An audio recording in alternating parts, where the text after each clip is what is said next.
So, here's the deal. I am not a social media person, not not at all, as you can probably tell.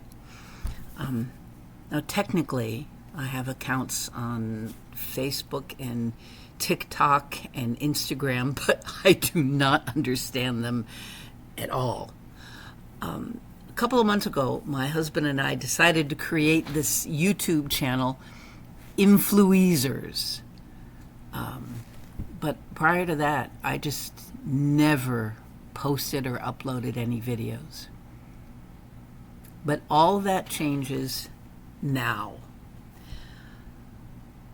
On my birthday, back in November 2023, I recorded a video of myself reaching out to you, the world, the public writ large. My depression had gotten so bad, it terrifies me. So I figured I would just let it all hang out. What the hell? Let people see me at my worst and post it and see what people said. So I made the video. But folks, when it came time to post it, I couldn't pull the trigger. I couldn't post the darn thing. I could not do it. I was too depressed to post a video about my depression. Every morning I wake up profoundly depressed and deeply terrified, and I'm too crushed by life to even press a button and upload a video. So, here, in a nutshell, and I gotta warn you, it might be a really big nut because I do tend to ramble. But here is why I am so depressed and so angry. I'm reaching out, guys. For what it's worth, the pain of the status quo continuing is now officially greater than my fear of what you, the world, might think of this post. Okay, here's the story. For most of my adult life, I knew what I wanted to do for my legacy. Now, kids, having children, was not in the picture. Long story, but, I love kids. So I figure I would do the next best thing. I would create a miniature museum, unlike anybody had ever seen.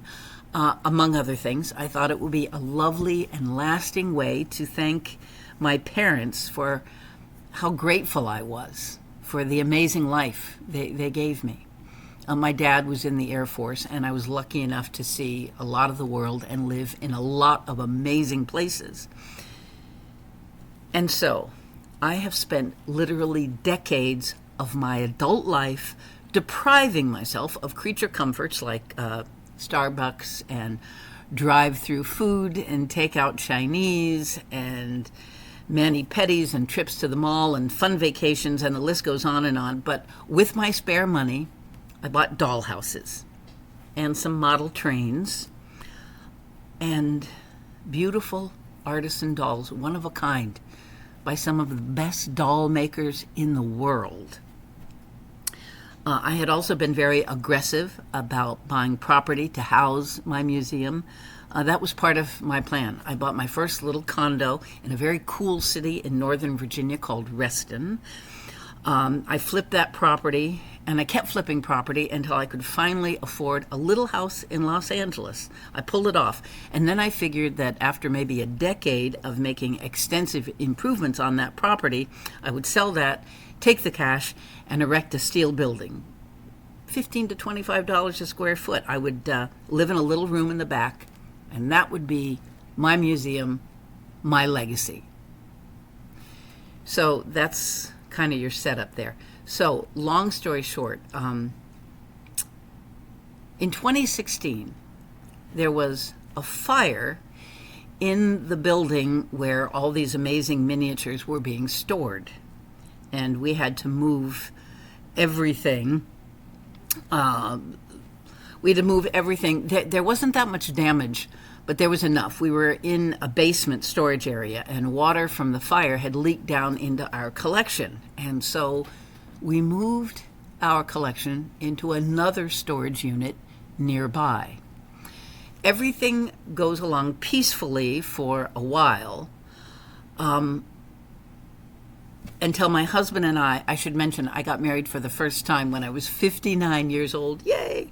My husband and I had to suddenly go to Florida for an extended stay because his mother had dementia, and we had to care for her and find a safe haven for her. We had to test out a couple of different homes that specialized. She was a widow, and we had to fix up her house to sell, sweat equity and all that. Months went by. When we returned to our home in Virginia and we went to check on our storage unit, it turned out that our landlord, commercial landlord for the storage unit, he had cut a giant hole in the wall of our storage unit, a giant hole in the wall that adjoined to another actual physical building. Got that? Without a permit or taking any precautions. It was a load-bearing wall he cut out, please note. He had no permit.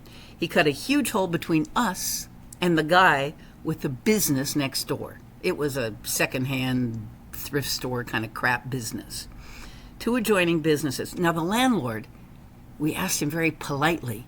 He had no good explanation for this. My husband and I were understandably freaked out to see the guy who owned the business next door working in our storage unit after having moved the inventory of his store into our storage unit. He was doing business out of our unit. People are coming in as customers. They didn't know what they were doing, picking through our stuff. So our business neighbor is selling things, inviting strangers in to browse. And when we asked the commercial landlord what the heck was going on, his response, I kid you not, was to laugh and tell us that we should sue the guy, the other tenant who had moved his business into our space. The commercial landlord would do nothing. We called the police. They would do nothing. We started taking an inventory, and we found thousands of dollars worth of our collection missing. We dug into it, and I found out that this tenant who had moved into our space had a long criminal record of ripping people off and defrauding people. So,